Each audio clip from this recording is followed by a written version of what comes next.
estamos começando mais um Câmara Entrevista. E hoje, com um convidado muito especial, que já passeou pelo imaginário de muitas crianças e, claro, fez parte da minha infância também. Um momento único para alguém que é jornalista. Hoje eu vou entrevistar o Homem-Aranha. Olá, Homem-Aranha, seja bem-vindo então aqui ao Câmara Entrevista. A gente sabe que tu tem uma agenda muito cheia, tem muitas missões a cumprir, mas que bom que aceitou estar aqui com a gente. Muito obrigada por estar conosco e nos contar um pouquinho da tua história aqui no Câmara Entrevista. Bom, eu que agradeço o convite e agradeço a todos vocês que estão assistindo aí. Então, vou te pedir para começar nos contando, né? Como é que surgiu a iniciativa de assumir o papel de Homem-Aranha? Tu já fazia algum trabalho voluntário anteriormente? Quando é que surgiu isso? Eu sempre fiz aquelas campanhas do agasalho, de pegar aqueles agasalhos que estavam em casa guardados e que a gente não usava, e a gente distribuía para os bairros na periferia. Eu trabalhei em Gravataí durante 10 anos e a gente fazia esse trabalho lá. Quando retornei para Bagé, nós também começamos esse trabalho aqui. Então ele começou assim, começou com o trabalho de formiguinha, de levar uma roupa que a gente não usa, e aí a gente começou a pegar da vizinhança. E, enfim, aí o trabalho foi crescendo. Uhum. E aí, como que chegou o Homem-Aranha nisso tudo, a roupa de Homem-Aranha, se vestir como Homem-Aranha, assumir esse papel, né? O Homem-Aranha surgiu da questão do anonimato. Eu queria que as pessoas olhassem uma ação que ela fosse uma ação social, mas que ela fosse anônima, que as pessoas não olhassem para um rosto, mas que vissem a atitude sendo feita e que pudesse contagiar as pessoas, que ela não soubesse quem era, mas que alguém estaria fazendo essa ação. Uhum. E aí esse personagem que chama tanta atenção das crianças, né? Pois é, eu sempre tive uma identificação com o Homem-Aranha, principalmente desse traje aqui, que é o do espetacular Homem-Aranha, porque o filme dele e a história dele, ele reflete sobre esperança. Ele fala, em certo momento do filme, que a gente precisa ter esperança e, se possível, a gente levar a esperança às pessoas. Perfeito. E a iniciativa, ela é, de certa forma, inédita em Bagé, né? Uma pessoa assumir o papel de um super-herói para ajudar outras pessoas. Que tipo de críticas tu ouviu quando começou? Tu ouviu alguma crítica ou foram só aplausos? Não. Acho que em tudo que a gente vai fazer, nós vamos ouvir críticas. E a crítica sempre vem de uma pessoa que está perto de ti, pessoas próximas, teus colegas de trabalho, porque quem está longe não está vendo o que está fazendo. Então, geralmente, a crítica sempre vem de perto. Era dos colegas de trabalho. Tipo, o que tu faz uma roupa coladinha aí, um cara de quase 2 metros numa roupa coladinha, ou tu quer te mostrar, tu quer te aparecer, nunca ninguém fez isso na cidade, por que tu vai tentar fazer uma coisa que não vai dar certo? Sempre esse tipo de crítica assim que elas batiam, mas aí vai da gente saber lidar com elas, né? Nunca te fez nem balançar no teu objetivo, assim, tu pensava, não, é o que eu quero, eu vou fazer. Não, a gente fica triste, com certeza.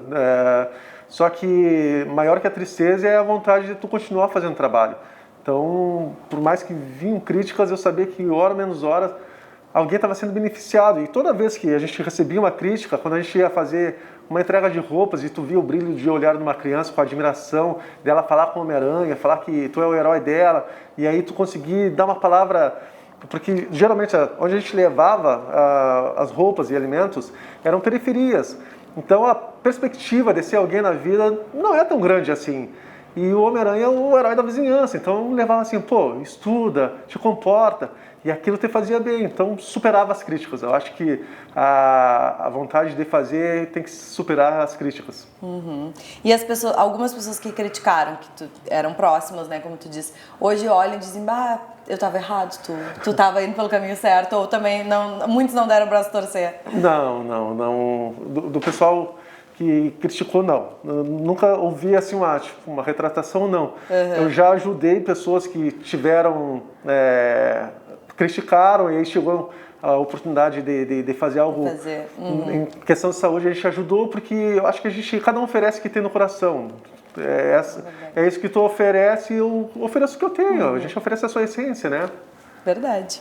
E há quantos anos que o Homem-Aranha já existe em Bagé? O Homem-Aranha há 6 anos. Vai fazer 6 anos em Bagé. E quando é que o trabalho, que era individual, né? Era tu, Homem-Aranha, se tornou coletivo? Como é que foi a formação o grupo de super-heróis e outros personagens também, os amigos do Aranha? Os amigos do Aranha. Foi quando teve uma ação com bastante repercussão, não só na cidade, fora da cidade, do estado, e chegou até fora do país, porque teve umas pessoas na Nova Zelândia e Estados Unidos que ajudaram, que foi no aniversário do Cauã, um menino que faleceu há uns 3 anos atrás. Ele tinha um câncer terminal e a gente resolveu proporcionar o melhor aniversário da vida dele. Daquele aniversário, algumas pessoas me procuraram. Primeiro foi o Deadpool que veio. Ele assim, cara, será que eu posso me vestir de super-herói? E assim, pô, vai ter críticas, tu vai ouvir muita coisa, mas se tu acha que tu aguenta, vamos lá. E aí começou a vir o efeito escadinha, mas o marco foi o aniversário do Cauã. Que fez o Homem-Aranha querer ter amigos, os amigos quererem vir para perto do Homem-Aranha. Isso, e aí foi logo após o Natal, já veio o Deadpool, e aí começaram a vir formiguinhas, os amigos, e hoje tem uma turma bem grande. E continua crescendo, né? Continua crescendo. Que legal. Tu tem uma profissão regular, né? Mas hoje, quanto tempo da tua vida é ocupado com ações do Homem-Aranha? Nossa, olha, vou te dizer assim, ó, eu mudei de cidade para trabalhar, para ter mais tempo com o Homem-Aranha. Mas eu te digo assim, ó, que todos os dias eu gravo um vídeo para alguém, para um aniversário, para uma pessoa que não está próxima. Todos os dias a gente tem uma função ou no hospital, todo dia eu tenho uma ação de Homem-Aranha. E não é só a minha profissão, mas eu faço faculdade, eu me formo no final do ano agora em Direito, e é casa, né? Tem esposa também, então a gente tem... Mas o Homem-Aranha chega a ser integral, assim. Chega a ocupar todos os dias, eu tenho uma função de Homem-Aranha. Mas a gente vê que tem a parceria da esposa também, tem o apoio da família, que é o mais importante. Exatamente. Eu acho que as pessoas, como eu quis para mim manter o anonimato, e as pessoas não veem muita coisa, mas sempre por trás de alguém que está fazendo alguma coisa, principalmente do homem, o pilar é a mulher. Hoje a minha esposa chega a ser 70% do que eu faço.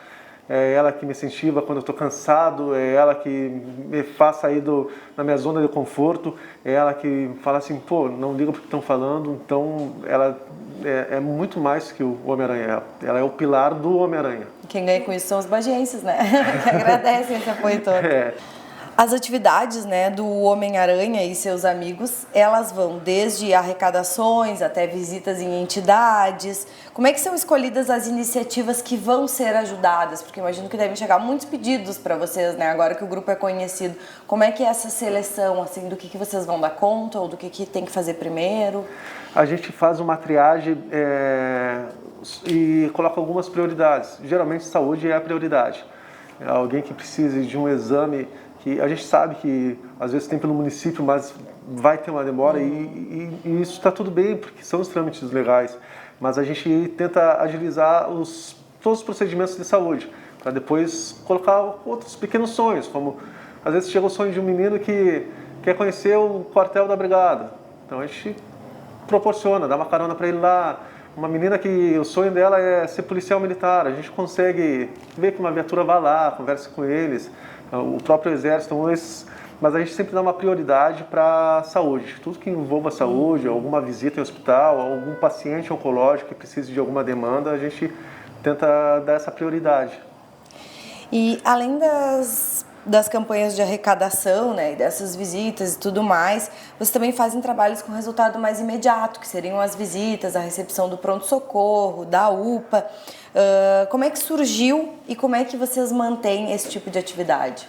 Bom, a iniciativa na UPA e no pronto-socorro, a gente queria dar um conforto um pouquinho melhor para quem fica esperando ali Tem pessoas que vêm de fora para ser atendido.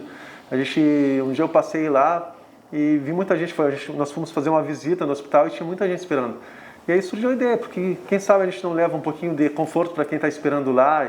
E sempre a gente tenta deixar uma mensagem também, porque como eu falo, o café deixa o coração quentinho, o sanduíche também, mas a mensagem às vezes ela bate lá na alma, lá, e é o que a gente está precisando. Com certeza. E elas são mantidas com doações. Todas as nossas iniciativas, elas são mantidas pelo povo. E são coisas pequenas assim, são pequenos valores que as pessoas doam e elas não se dão de conta. Às vezes falam assim, pô, estou ajudando tão pouco, mas um pouco num todo vira tudo. É o que consegue manter as nossas ações. Sim.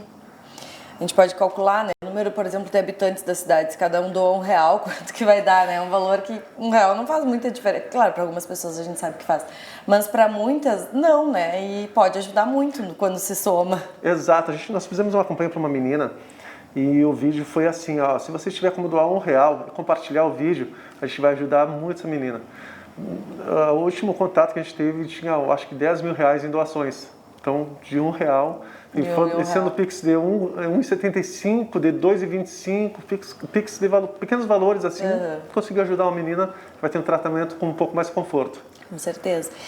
E o teu Instagram, né, ele já bateu 10 mil seguidores aí. Que conteúdo que essas pessoas encontram lá e como é que é a produção desse conteúdo, né? Como é que tu conclui, essa é a mensagem que eu quero levar, esse é o conteúdo que eu quero fazer, como é que acontece isso? Bom, a produção é tudo com a minha esposa. Ela tem a ideia ali, ela me fala assim, pô, eu acho que isso aqui, a gente sempre tenta levar um dia, fazer dos momentos que a pessoa pegar e entrar ali no Instagram, de ver um vídeo, tocar ela, fazer um pouquinho melhor, porque às vezes a gente não está num dia tão bom e às vezes tu rola o teu celular ali, tu vai ver uma mensagem que vai ser bacana. E aí a gente tenta deixar algo mais motivacional e um pouquinho de humor também, porque um dia sem sorrir é um dia perdido, né? É verdade. E além das campanhas nas redes sociais, né, tu e teu grupo também visitam hospitais, asilos.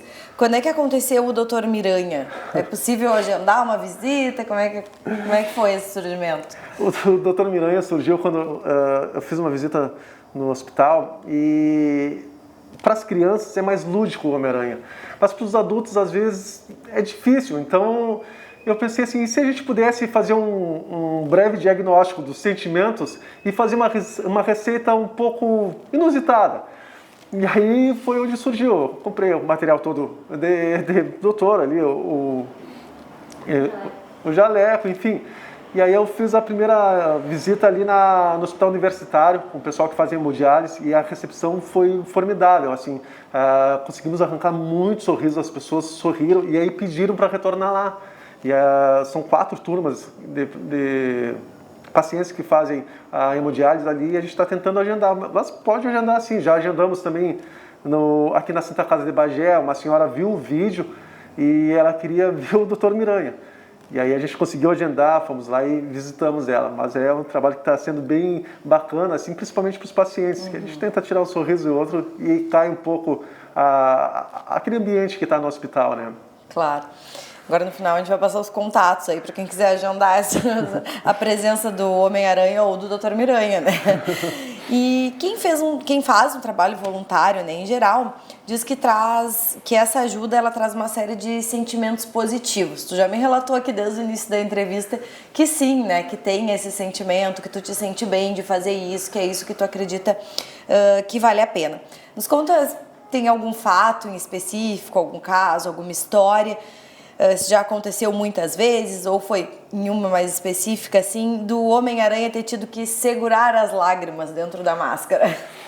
Já aconteceu algumas vezes. Uma das vezes foi quando o Cauã faleceu. Já tinha um diagnóstico que seria um câncer paliativo, mas enfim, a última palavra vem de Deus, enfim.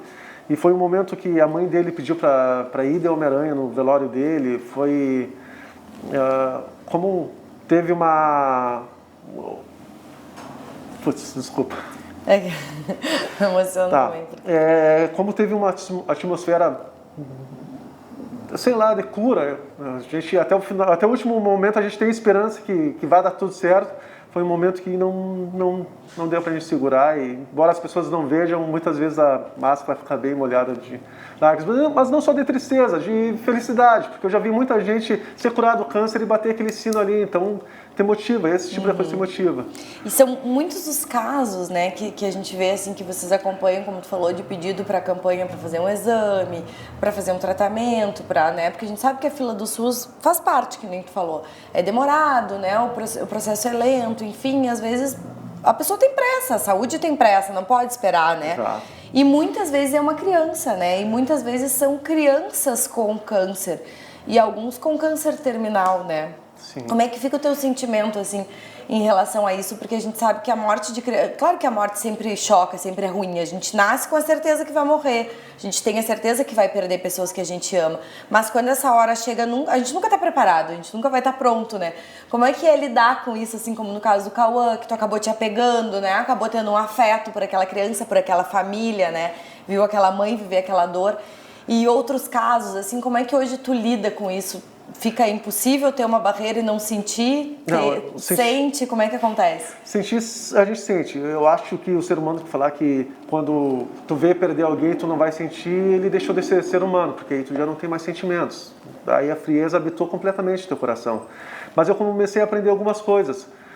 Tem muita gente que está existindo e não está vivendo. Tem muita gente que só está nesse mundo de passagem, não está vivendo. E aí eu quero acreditar que essas crianças, quando ficaram 8, 10 anos, elas viveram nessa terra aqui os melhores momentos. Elas deram, embora os pais não vão ter isso, mas elas deram esperança para os pais. Elas viveram, elas tiraram muito sorriso. E vai ser disso, porque no final das contas, a gente vai cruzar com essa entidade que ela é bem eclética. Ela leva o pobre, o rico, o branco, o preto. Todos nós vamos cruzar. Mas não importa como é que tu morreu, mas sim como tu viveu por essa terra, o que tu deixou aqui. Então, é verdade. Eu acredito nisso, que a gente tem que se apegar a isso. A gente sempre vai ter duas maneiras de olhar um problema, e que a gente olhe ele com um pouco mais de relevância. Uhum. E teve alguma coisa assim na tua vida pessoal que tu viveu, que te levou a chegar onde tu chegou e ter todos esses pensamentos que tu tem, algum fato mais marcante, ou foi mais por ver a vida dos outros, de outras pessoas serem mais sofridas que as nossas e às vezes a gente conseguiu olhar e dizer assim, eu reclamo tanto e de barriga cheia, né, que a gente pode dizer. Eu acho que todos nós temos mentores, né, e o meu maior mentor foi minha mãe. Porque a minha mãe cuidava do vizinho, quando ele começou a ficar idoso, dava banho neles, levava lá para casa, depois cuidou do meu tio, que foi paciente oncológico, e ela foi cuidando de todo mundo e muitas vezes ela esqueceu de cuidar dela. Então a gente vai ver, o ser humano aprende pelo exemplo. A palavra é bonita, a gente falar uma coisa bacana, mas tu vê alguém fazer, o exemplo arrasta, né? A palavra convence e o exemplo arrasta. Então, eu acho que desde criança eu via minha mãe fazendo isso e acabou me motivando a querer fazer isso. E eu aprendi vendo a dor das pessoas, que eu não era... porque todo mundo reclama. Todo mundo vai ter um momento que reclama, porque a gente reclama que o carro faltou gasolina. Pô, tu tá andando de carro. Imagina, vou reclamar que o carro tá faltando gasolina. Deus tira o carro. Tá, agora tu anda a pé. A gente sempre vai achar. Então, de tanto reclamar e ver que tinham pessoas em situações bem piores que a minha, eu comecei a ter um outro olhar. E eu sempre achei discutir nas redes sociais, se pegar meu Face uns 7 anos atrás, era eu batendo boca, falando que as coisas não mudavam, mas às vezes as coisas não precisam mudar, quem precisa mudar somos nós. A gente tem que olhar de uma outra maneira. Maneira como a gente vê as coisas, né? Exatamente. Que é mais definitivo. E teve a questão agora há pouco, né, do It's Real, né, que é um Instagram de um fotógrafo. E aí ele te parou na rua, foi em Porto Alegre aquilo, né? Isso. E estavam tu e o Batman, e ele parou vocês na rua e ele conta histórias de brasileiros, né? Ele tem aquele Instagram para isso, ele conta histórias de brasileiros e tira fotos, enfim, ele usa a fotografia para contar algumas histórias que chamam mais a atenção dele. Nos conta como é que foi esse encontro, como é que vocês foram parar naquela página, que deu muita repercussão, imagino. Como é que foi a repercussão também para vocês? Nós fomos a Porto Alegre ver um menino que ele está em tratamento com câncer paliativo. Nós conhecemos ele em dezembro do ano passado, junto com uma menina que acabou já falecendo. E o nome do menino é Brian. Na saída do hospital, nós estávamos indo para o estacionamento do carro e ele estava, Brian Baldrati, o nome do fotógrafo, ele estava parado e ele estava olhando para dentro de um café. E aí eu passei e ele estava bem sério, assim, ô meu, como tu tá bonito hoje. E ele deu um sorriso, porque eu acho que se a gente puder tirar um sorriso de alguém de alguma maneira, é válido. E ele veio atrás de nós. E aí, quando ele começou a vir atrás de nós, eu ainda peguei o meu celular e fiz um stories, porque eu não sabia qual ia ser a reação dele para tentar filmar o rosto dele, para saber o que ele ia querer. Gente, é Porto Alegre, né? Claro. E aí ele abordou o Batman, conversou com o Batman, E aí ele começou a nos fazer algumas perguntas, oh, posso contar a história de vocês e tal, e aí onde começou a questão da entrevista.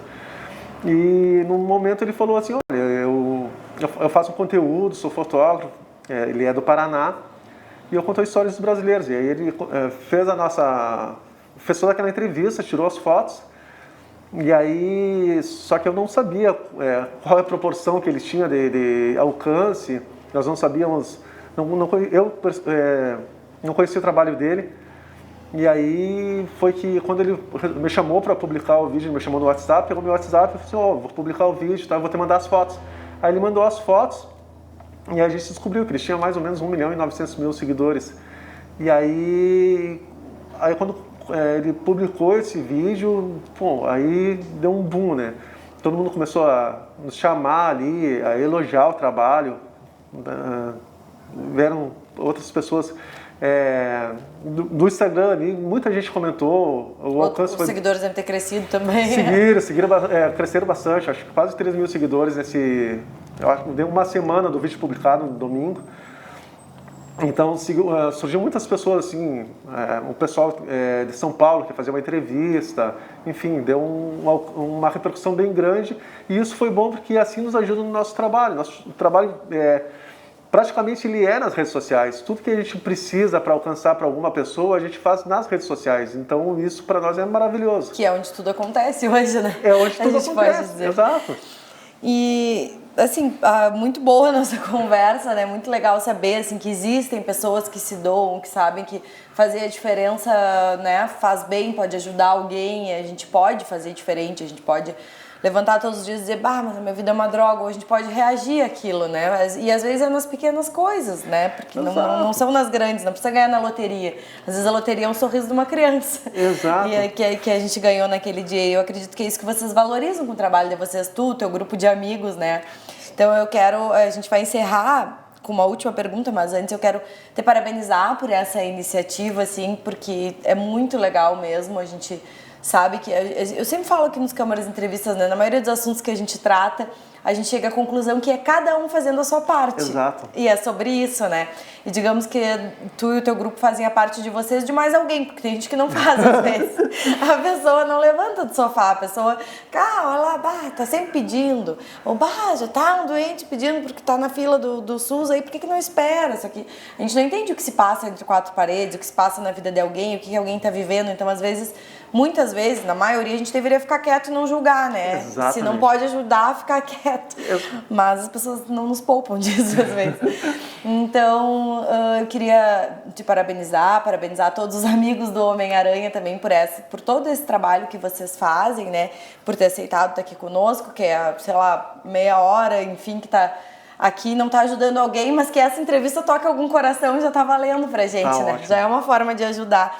Então, vou te pedir para finalizar também, deixando os teus contatos e um recado para quem tem vontade de ajudar e ainda não sabe por onde começar, né? Tanto os contatos para quem quer ajudar o Homem-Aranha e seus amigos, como quem quer chamar para ir a aniversário, né? Contratar para ir no seu aniversário ou na sua festa, enfim, algum evento especial.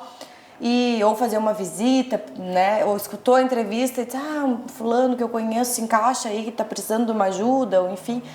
E eu te pedi para deixar essa mensagem final aí, com os teus contatos. Olha só, nas páginas, eu vou divulgar o Instagram, que é onde a gente faz o conteúdo principal, assim, das nossas ações. As outras redes sociais que eu tenho são uma maneira de chamar as pessoas para o Instagram para eles verem o que é sério. As outras eu faço bem mais brincadeiras do que o trabalho sério. O Instagram é Homem-Aranha_Bagé. Se quiser mandar uma mensagem ou chamar, está com alguém no hospital e a gente consegue ter uma boa abertura, quiser fazer uma visita, o celular é o 53-999-425762. E uma mensagem para você que está nos assistindo aí, você não precisa colocar uma roupa de super-herói para ajudar alguém. Às vezes o seu vizinho precisa só de um bom dia. Às vezes tu precisa só falar, e aí, tá tudo bem? Tá tudo bem contigo? E muitas das vezes a gente não precisa nem falar nada, a gente só precisa estar ali. Mas estar de corpo e alma, não no celular, estar ali e falar assim, eu tô aqui. Então não precisa fazer muita coisa para mudar o mundo. Às vezes são pequenos gestos, pequenos mesmo, a gente pode fazer uma diferença enorme na vida de alguém. Muito obrigada, então, por tudo, por essa mensagem também que tu nos deixa. Obrigado. E nós encerramos aqui mais uma edição do Câmara Entrevista. Continue acompanhando as nossas redes sociais, que nós divulgaremos aí dentro da nossa programação os próximos programas e os temas que vão ser tratados. Se tiver alguma sugestão, entre em contato conosco pelas nossas redes sociais e também pelo WhatsApp da TV Câmara Bagé. Até mais!